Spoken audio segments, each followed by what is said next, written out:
Hello दोस्तों। Singer classes में आपका स्वागत है। Hello aspirants.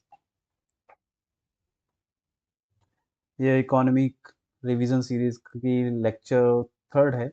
इसमें हम जीडीपी, जीएनपी और नेशनल इनकम के बारे में जानेंगे।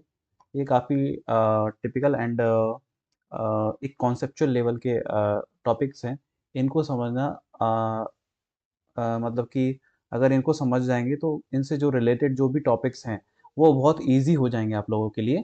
तो ये यूपीएससी और बाकी सारे जो स्टेट पीएससी के एग्ज़ाम्स हैं और गवर्नमेंट एग्ज़ाम्स हैं उसमें भी ये वाली टर्म्स आती रहती हैं।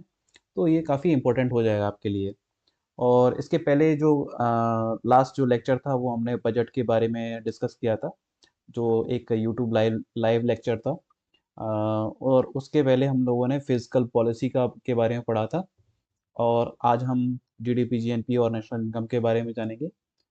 और तो चलिए शुरू करते हैं ये सेशन। ओके। तो इसमें हम जीडीपी जीएनपी में हम आते हैं। क्या होता है जीडीपी जीएनपी? तो सबसे पहले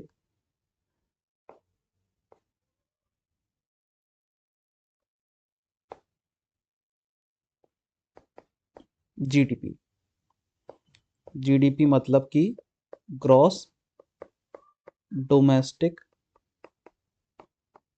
product. Gross gross domestic product. अब इसमें ये जो डोमेस्टिक है वो याद रखिएगा, domestic. Okay. Gross domestic product में और एक दूसरी जो टर्म है वो आती है जीएनपी, ग्रॉस नेशनल प्रोडक्ट। इसमें आता है ग्रॉस नेशनल प्रोडक्ट। तो इसमें नेशनल और डोमेस्टिक। अब जीडीपी और जीएनपी में कितना डिफरेंस है ये सब सारी चीजें हम डिस्कस करेंगे। तो जीडीपी क्या होती है? ये होता है ऑल द फिनिश्ड, ये finished domestic goods and services.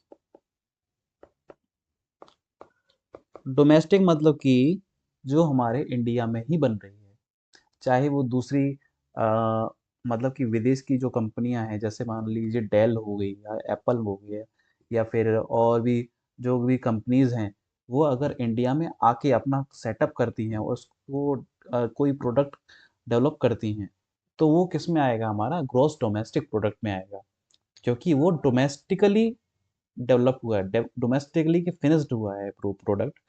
और ऐसे ही कुछ सर्विसेज भी अगर ऐसी होती हैं जो हमारे इंडिया में डेवलप होती हैं, तो उनको भी जीडीपी के अंडर ही काउंट किया जाएगा। Okay. All the finished domestic goods and services produced with in a Nations boundary. अब ये इंडियन नेशंस बाउंड्री का मतलब यही है कि हमारी जो इंडियन टेरिटरी है उसके अंडर जो भी प्रोडक्ट डेवलप हो रहे हैं वो हमारा जीडीपी के अंदर आएगा। अब हम जीएनपी के बारे में जानते हैं। तो जीएनपी क्या है? इसमें जो जो भी प्रोडक्ट हैं, ऑल द फिनिश्ड, इसमें भी फिनिश्ड गुड्स एंड सर्विसेज आएंगी। गुड्स एंड सर्विसेज जो कि ओन्ड बाय द सिटीजन है, ओन्ड बाय द सिटीजन्स। अब मान लीजिए कि जैसे टीसीएस है, टीसीएस के टीसीएस किसकी कंपनी है? इंडियन कंपनी है।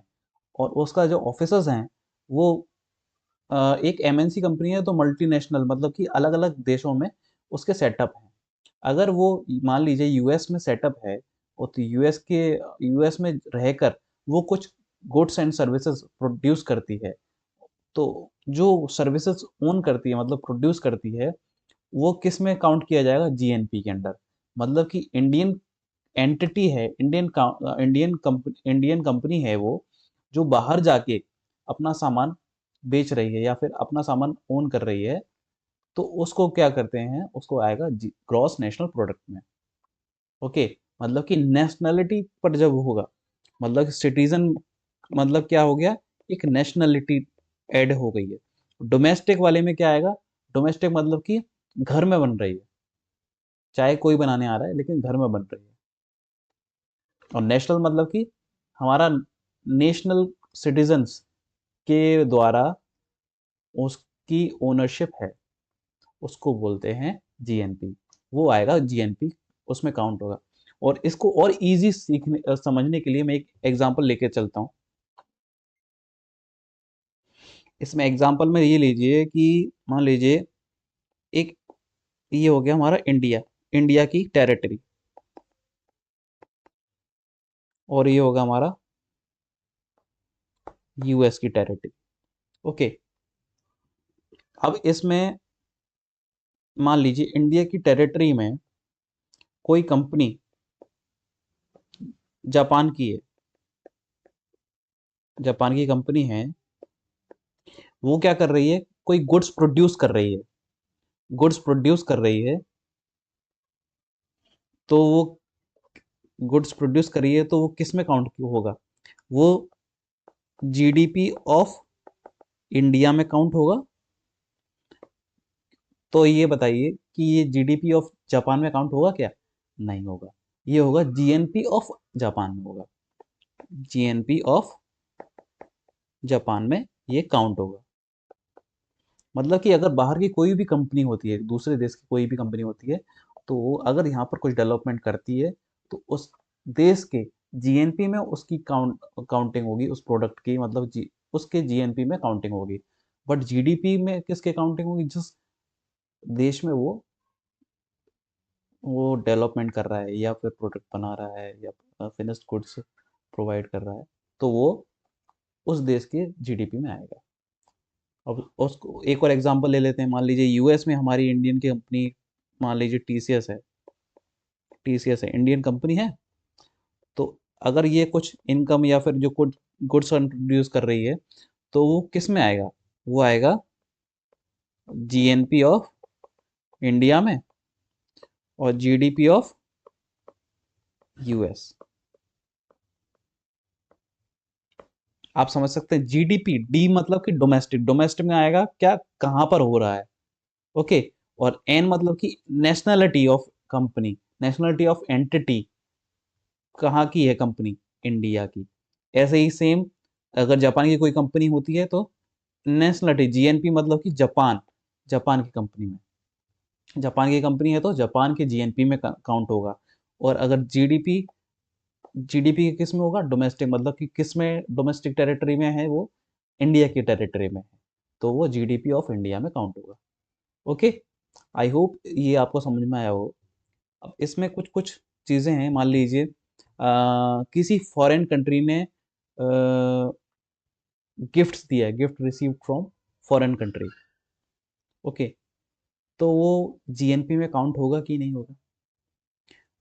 अगर फॉरेन कंट्री ने, अगर फॉरेन कंट्री ने गिफ्ट रिसीव्ड, उधर से फॉरेन कंट्री से हमको गिफ्ट रिसीव हुआ इंडिया को, मान लीजिए यूएस ने इंडिया को गिफ्ट दिया,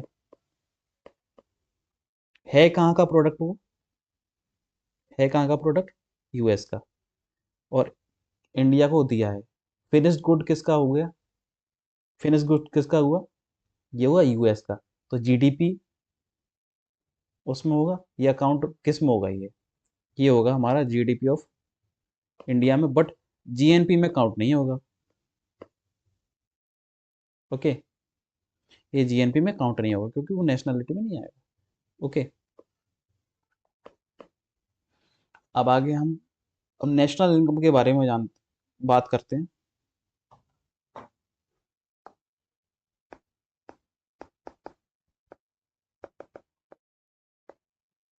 इनकम के बारे में आप क्या समझ सकते हैं? इनकम मतलब कि क्या? कि हमको जो भी एक रेम्युनरेशन हो रहा है, या फिर कोई भी किसी बंदे की सैलरी है, या फिर किसी की भी सैलरी है, वो एक तरीके से क्या हो गया, इनकम हो गई है। अब वहीं अगर नेशनल इनकम की बात करते हैं, तो वो क्या होगा, तो वो एक्चुअल में ये सारे जो इंडियंस हैं, मान लीजिए इंडिया की बात करी जाए, तो वो सब सारे लोगों की सैलरी के बराबर नहीं होता, वो sum of the all the Indians नहीं होगा, salary sum of the all the Indian salary, ये नहीं होगा। ओके, ये क्या है, वही इनकम होगी, ओनली दूज इनकम जो कि पार्टिसिपेशन कर रही है प्रोडक्शन प्रोसेस में। ओके, तो दैट मीन्स ये क्या होगा, only Dooj incomes which accrue due to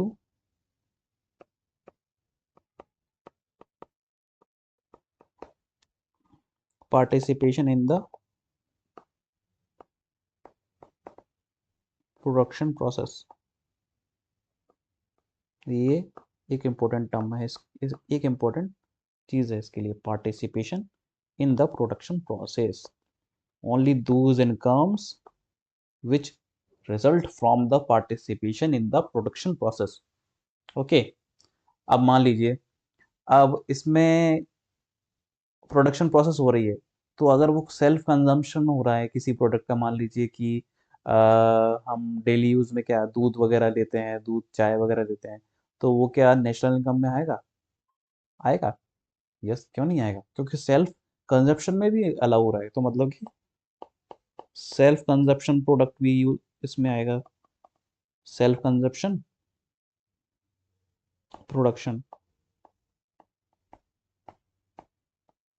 okay, इसमें रीसेल होगा? नहीं, क्योंकि उसमें कुछ प्रोडक्शन नहीं हो रहा है। अगर कोई चीज़ रीसेल के थ्रू बन रही है, रीसेल के थ्रू बन रही है, तो वो इसमें आएगी? नहीं, रीसेल वाली कोई भी चीज़ इसमें नहीं आएगी, क्योंकि रीसेल में क्या है, नो प्रोडक्शन हो रहा है, मतलब प्रोडक्शन ही नहीं हो रहा है, तो ये इसमें नेशनल इनकम में काउंट नहीं होगी। और ब्रोकर कमीशंस वगैरह, ये सब चीज़ें नहीं आएगा। मतलब कि जो भी चीज़ में प्रोडक्शन हो रहा है, किसी चीज़ का प्रोडक्शन हो रहा है, चाहे रॉ मटेरियल से उसके फिनिश गुड्स बन रहे हैं, तो वो किस में आएगा, नेशनल इनकम में मानेगा। ओके, तो ये हो गया हमारा नेशनल इनकम। नेशनल इनकम के बारे में आई होप आपको समझ में आया हो कि ये क्या होता है। और हमारा जीडीपी, जीएनपी और नेशनल इनकम एक बहुत इम्पोर्टेंट टॉपिक है जो आपको पता होना चाहिए। अब इसमें आगे हम देखते हैं कि और क्या क्या, जैसे मान लीजिए नेशनल इनकम के अलावा इसमें जीडीपी हुआ हमारा, जीएनपी हुआ, नेशनल इनकम हुआ, तो इसमें आएगा हमारा, और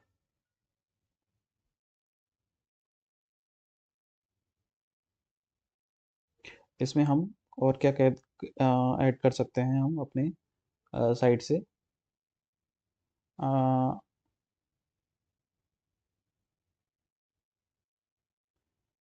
मान लीजिए कि आप जैसे, पर्सनल इनकम क्या होती है,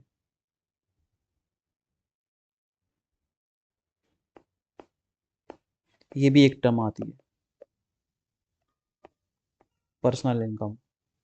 नेशनल इनकम की बात तो हो गई है, पर्सनल इनकम क्या होती है?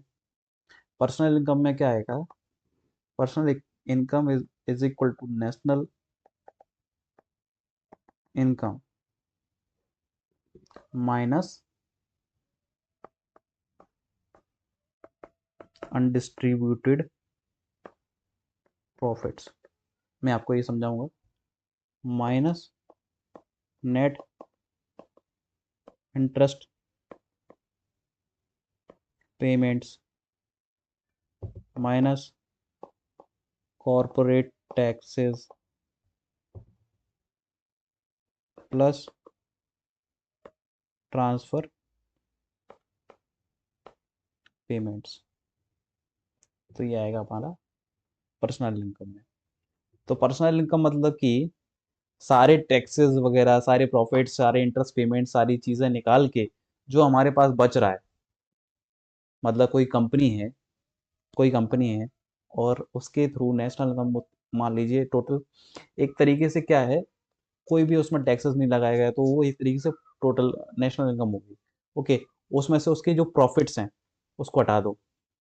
प्रॉफिट्स हटाने के बाद उसके नेट इंटरेस्ट पेमेंट्स, जो इंटरेस्ट के पेमेंट्स उसको पे करने हैं, वो हटाने के बाद फिर कॉर्पोरेट टैक्स, जो कॉर्पोरेट टैक्स उसको पे करना है, वो हटाने के बाद जो ट्रांसफर पेमेंट्स आने हैं, जो आना है, जो पेमेंट मान लीजिए जो प्रोडक्शन का सेलिंग के थ्रू जो पेमेंट्स आने हैं वो प्लस होगा, तो जो अमाउंट आएगा वो आएगा पर्सनल इनकम। ओके, तो ये हो गया हमारा पर्सनल इनकम के बारे में। अब इसमें आगे आते हैं कि हमारा हमारा जो है जीडीपी दो टाइप की होती है। जीडीपी क्या होती है? दो टाइप की होती है। एक होती है नॉमिनल जीडीपी और होती है एक रियल जीडीपी। नॉमिनल और रियल में क्या अंतर हो गया? नॉमिनल और रियल में क्या हो गया? एक नॉमिनल हो गया और एक रियल हो गया। नॉमिनल होगी किस पे? ये होगी हमारे करंट प्राइसेस पे।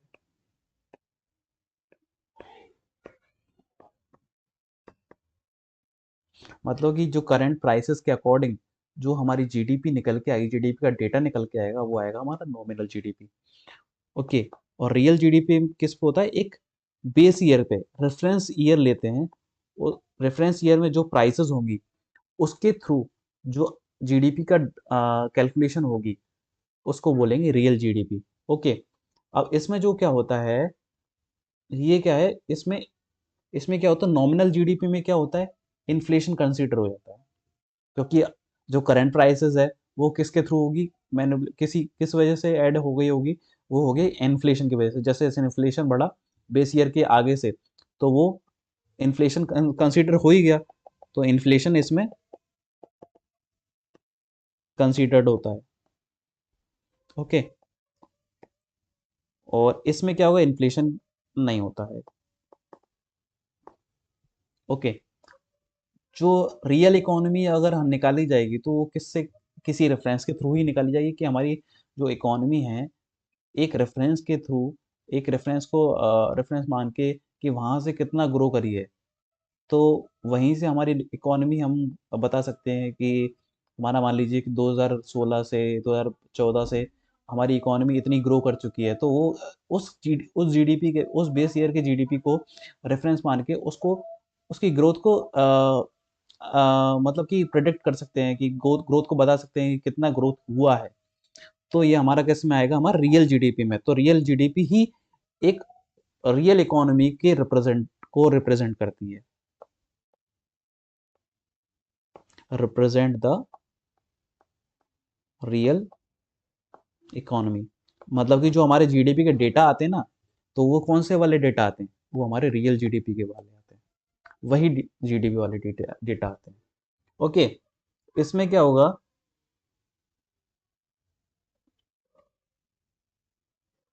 इसमें अब आगे क्या है हमारा जो सबसे बेटर इंडिकेटर कौन सा होगा फिर, अगर रिप्रेजेंट कर रहा है रियल इकोनॉमी को तो इंडिकेटर यही वाला बेटर इंडिकेटर होगा, यही वाला यूज किया जाएगा। ओके, अब नेक्स्ट क्या है, एक चीज होती है करंट प्राइसेस, और और एक होती है कांस्टेंट प्राइस। मतलब कांस्टेंट प्राइस मतलब कि जो हम बेस ईयर के थ्रू लेते हैं उसको ही, इसको हम कांस्टेंट प्राइस भी बोलते हैं, और इसको ही हम मार्केट प्राइस बोलते हैं। नॉमिनल जीडीपी जो करंट प्राइस या मार्केट प्राइस पे एवेल्युएट होती है, और रियल जीडीपी मतलब कि जो बेस ईयर या फिर कांस्टेंट प्राइस पे एवेल्युएट होती है। ओके, ये हमारा हो गया रियल जीडीपी और नॉमिनल जीडीपी के बारे में। ओके, करंट प्राइस जो हमारी करंट ईयर की प्राइसेस हैं उसके, कांस्टेंट प्राइस मतलब कि जो price prepared at the base year, मतलब जो बेस ईयर में जो प्राइसेस सेट थी उसके लेवल के थ्रू जो डेटा आया, मतलब कि हमारा ऊपर नीचे हुआ है, उसको बोलते हैं हमारा कांस्टेंट प्राइस। ओके, अब आते हैं हमारा, एक हमारा होता है फैक्टर कॉस्ट। एक फैक्टर कॉस्ट होती है। फैक्टर कॉस्ट क्या होता है? फैक्टर कॉस्ट होता है जो एक्चुअल कॉस्ट होती है, एक्चुअल कॉस्ट में सब्सिडी ऐड कर दो। सब्सिडी ऐड करने के बाद उसमें इनडायरेक्ट टैक्सेस निगेटिव कर दीजिए। तो ये हो गया सब एक्चुअल, ये हो गया हमारा फैक्टर कॉस्ट। फैक्टर कॉस्ट मतलब कि जो प्रोडक्शन वाली जो कॉस्ट होती है ना, उसको बोलते हैं फैक्टर कॉस्ट। जो एक्चुअल कॉस्ट जो हमको पड़ती है, जो हमको पड़ती है ना, वो एक्चुअल कॉस्ट है। ओके, तो एक्चुअल कॉस्ट में जो हमको जो एमआरपी होती है, एमआरपी क्या होती है? Inclusive of the taxes. Inclusive of the taxes, अगर एमआरपी में से टैक्सेस हटा दिए जाए, ओके, टैक्सेस हटा दिए, और उसमें जो सब्सिडी हमको मान लीजिए कोई, जैसे किसानों को क्या है, जैसे फर्टिलाइजर्स खरीदने के लिए सब्सिडी मिलती है। ओके, तो फर्टिलाइजर में कोई जीएसटी लगती होगी। ओके, अगर फर्टिलाइजर की जीएसटी नेगेटिव करके और उसमें सब्सिडी ऐड कर दी जाए, सब्सिडी ऐड कर दी जाए, तो जो कॉस्ट निकल के आएगी वो आएगी फैक्टर कॉस्ट, मतलब कि जो प्रोडक्शन वाली कॉस्ट आएगी उसको बोलते हैं फैक्टर कॉस्ट। ओके, समझ गए? तो ये हो गया हमारा फैक्टर कॉस्ट। अब हम फैक्टर कॉस्ट की बात क्यों कर रहे हैं? एक टर्म आएगी, एक आती है हमारी, आ, हाँ, फैक्टर कॉस्ट। हमारे जो नेट, ये हमारा जो आगे जो चीज़ें आएंगी उसके बारे में बताऊंगा मैं। फैक्टर कॉस्ट किस में आएगी? फैक्टर इनकम आती है, factor income, factor cost. Factor income मतलब लेबर हो गया, लेबर, और उसमें प्रोडक्शन की जो जो अलग अलग फैक्टर्स होते हैं वो सारे ऐड आएंगे। मतलब कैपिटल हो, कैपिटल कंजप्शन, वो कैपिटल, इन्वेस्टमेंट, लेबर, प्रोडक्शन, ये सारी चीज़ें जो भी आएगी वो हमारा इसमें आएगा फैक्टर में। ओके, तो हमारा इसमें अगर सबसे, इसमें कुछ कुछ चीज़ें हैं जीडीपी और जीएनपी के बारे में। मान लीजिए अगर GDP is equals to GNP है, मान लीजिए जो जीडीपी है वही जीएनपी है, तो इसका मतलब क्या होगा? उसका मतलब कि मान लीजिए जो इंडिया की जीडीपी है वही इंडिया की जीएनपी है, मतलब कि बाहर हमारी कंपनी बाहर नहीं जा रही है और ना ही कोई कंपनी बाहर से अंदर आ रही है। तो एक तरीके से वो क्या होगा? क्लोज्ड इकोनॉमी हो गई। तो उसको क्या बोलेंगे? Closed economy.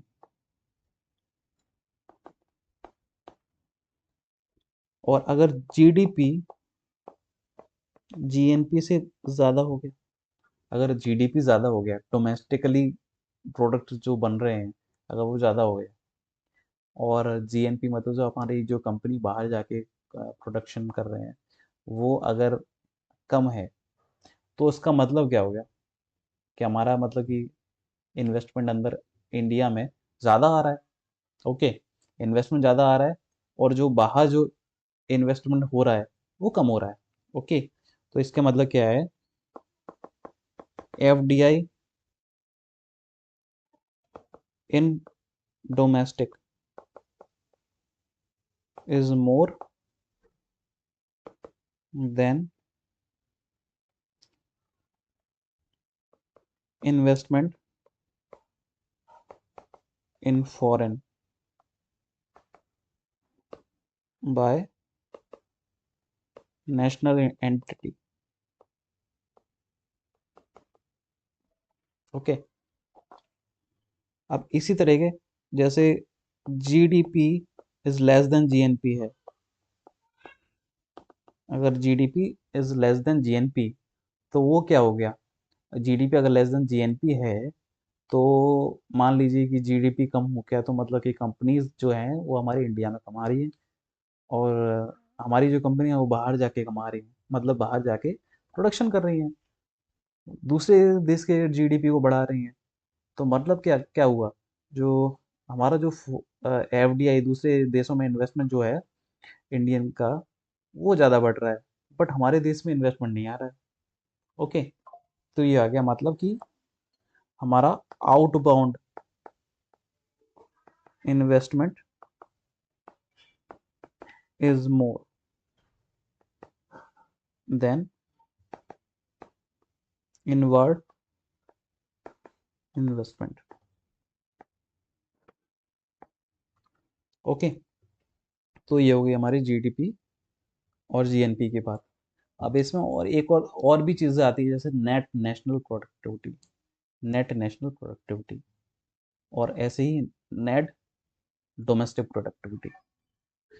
तो हम पहले सबसे पहले बात करते हैं किसकी, N N P, net national product.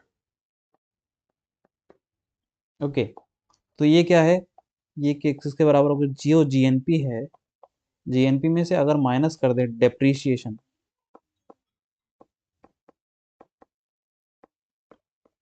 Depreciation जो, मान लीजिए कोई अगर इन्वेस्टमेंट है तो इसमें ईयर वाइज डेप्रीशिएशन होगा, धीरे धीरे चीज़ों की डेप्रीशिएशन होगी। अगर कोई नई चीज़ होती है, वो धीरे धीरे समय के साथ में वियर एंड टीयर की वजह से उसकी वैल्यू कम हो जाती है, तो वो किस में अकाउंट होगा, डेप्रीशिएशन में।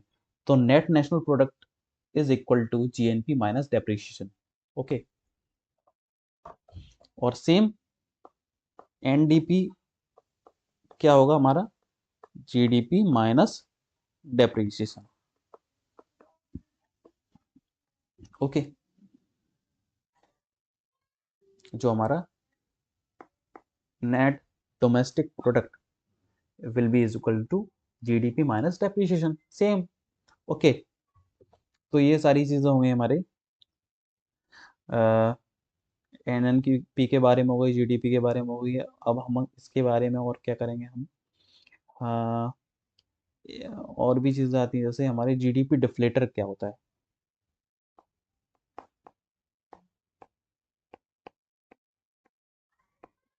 ये एक बहुत इंपॉर्टेंट टर्म है, जीडीपी डिफ्लेटर। जीडीपी डिफ्लेटर क्या होता है, जीडीपी डिफ्लेटर क्या है, एक पूरी इकोनॉमी को कवर करता है, पूरी इकोनॉमी को कवर करता है। इसमें कोई भी फिक्स्ड एसेट यूज नहीं होते, covers whole economy, not based on fixed assets.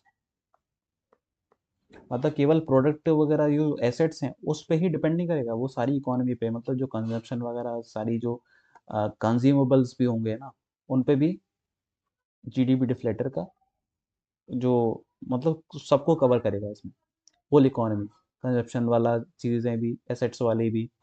Okay, अब आगे हमारा नेक्स्ट क्या होगा, एक होगा हमारा last, gross national disposable income. Gross national disposable income, disposable मतलब क्या हो गया,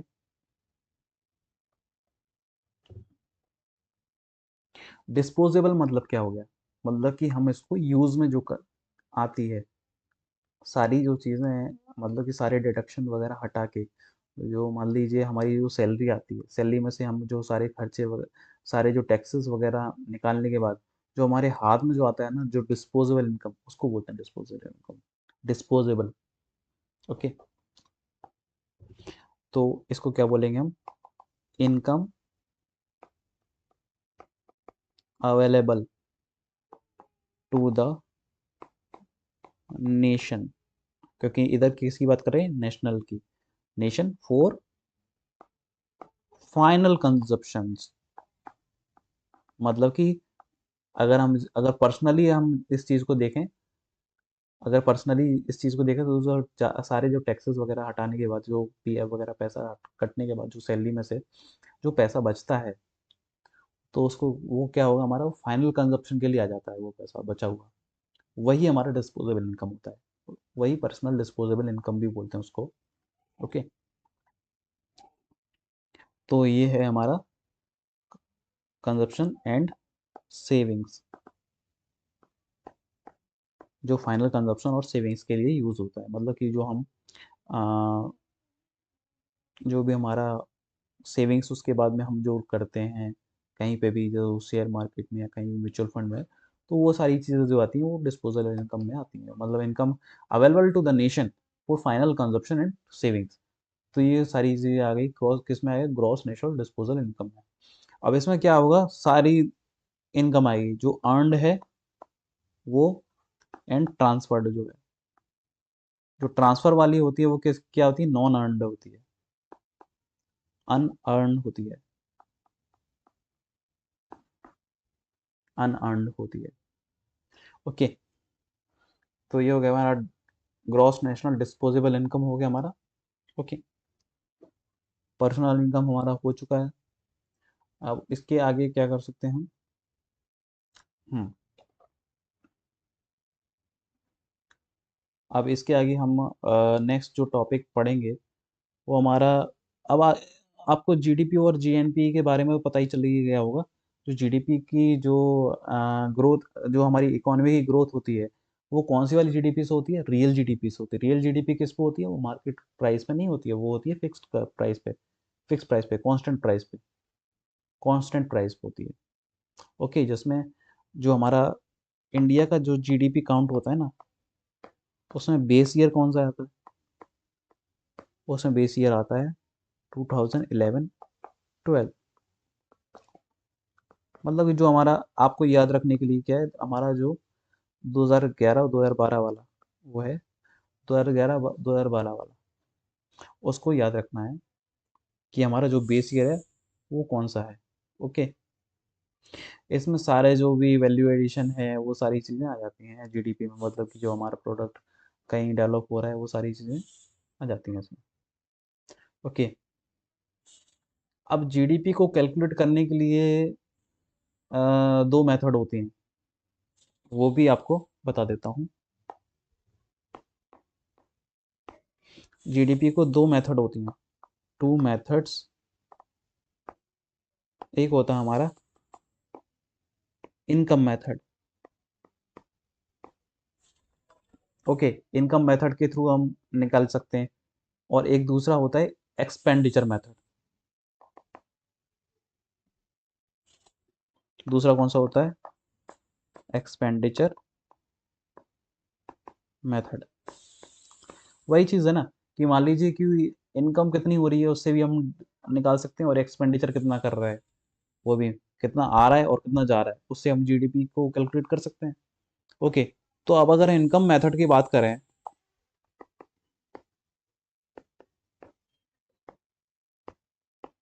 तो इनकम मेथड की बात करें तो इनकम मेथड में क्या आएगा, तो इनकम मेथड में जो जो सारी जो इनकम्स आ रही हैं, sum of all factors income, all factor income, all factor income, sum of all, इसमें क्या कौन कौन सी इंक्लूड होंगी, वो होती है सारी all factor income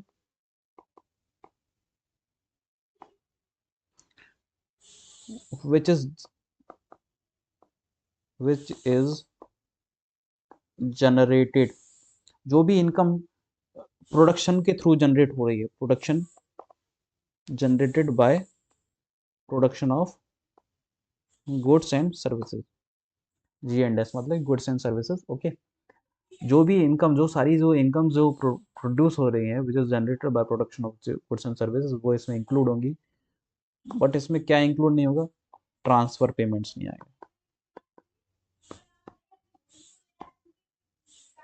transfer payments नहीं आएगा इसमें, प्राइवेट मनी ट्रांसफर नहीं आएगा। ये भी एक तरीके से ट्रांसफर हो गया, इसमें कोई भी प्रोडक्शन नहीं हो रहा है, ट्रांसफर पेमेंट्स में ही कोई प्रोडक्शन नहीं हो रहा है। ब्लैक मनी भी काउंट नहीं होगी, ब्लैक मनी भी एक आइडल होती है, आइडल हो गई मतलब कि एक कहीं फंसा हुआ है पैसा, तो वो प्रोडक्शन में यूज़ हो ही नहीं रहा है। तो ये सारी चीज़ें हमारे इनकम मेथड में इनकम इंक्लूड नहीं होती हैं, और ये जो इंक्लूड होती है वो ये है, ये इंक्लूड होती है। तो ये हो गई हमारी इनकम मेथड की बात। अब सेकंड जो मेथड है वो हमारी आती है एक्सपेंडिचर मेथड जो आपने पढ़ी होगी काफ़ी बार। एक्सपेंडिचर मेथड, एक्सपेंडिचर मेथड में हमारा जो जीडीपी होता है, GDP is equals to consumption and expenditure, जो कंजप्शन में यूज हो गया, कंजप्शन में जो एक्सपेंडिचर किया। एक्सपेंडिचर कौन कौन से होते हैं? एक कंजप्शन मतलब कि जो हमने खा मतलब कि कंज्यूम कर लिया है, मतलब कि डिस्पोजेबल, मतलब कंजप्शन मतलब कंज्यूम कर लिया, कोई उससे एसेट क्रिएशन नहीं हुआ। ओके। दूसरी चीज कौन सा? Investment expenditure. ओके। दूसरा हो गया इन्वेस्टमेंट एक्सपेंडिचर, प्लस गवर्नमेंट का जो एक्सपेंडिचर होगा, जो उसकी मतलब कि मान लीजिए सब्सिडीज वगैरह में दे रहे हैं, या फिर कोई स्कीम्स में जो एक्सपेंडिचर कर रही है गवर्नमेंट, वो सारी चीज़ें जो जाएंगी, ये सारी एक्सपेंडिचर हो गए गवर्नमेंट के एक्सपेंडिचर। जो मैंने कल जो बजट में बताया था, दो टाइप के एक्सपेंडिचर होते हैं। एक कौन सा होता है? रेवेन्यू एक्सपेंडिचर, एक होता है कैपिटल एक्सपेंडिचर। ओके। तो रेवेन्यू और कैपिटल एक्सपेंडिचर ऐसे ही गवर्नमेंट के जो थ्रू होते हैं, वो हमारा इसमें गवर्नमेंट एक्सपेंडिचर में आएगा। अब इसमें प्लस क्या आएगा? हमारा नेट एक्सपोर्ट। एक्सपोर्ट्स मतलब कि नेट एक्सपोर्ट्स मतलब कि जो हमारा नेट एक्सपोर्ट मतलब कि जो हमारा इंपोर्ट और एक्सपोर्ट का माइनस होगा। एक्सपोर्ट मतलब कि जितना कितना एक्सपोर्ट हो रहा है और कितना इंपोर्ट हो रहा है।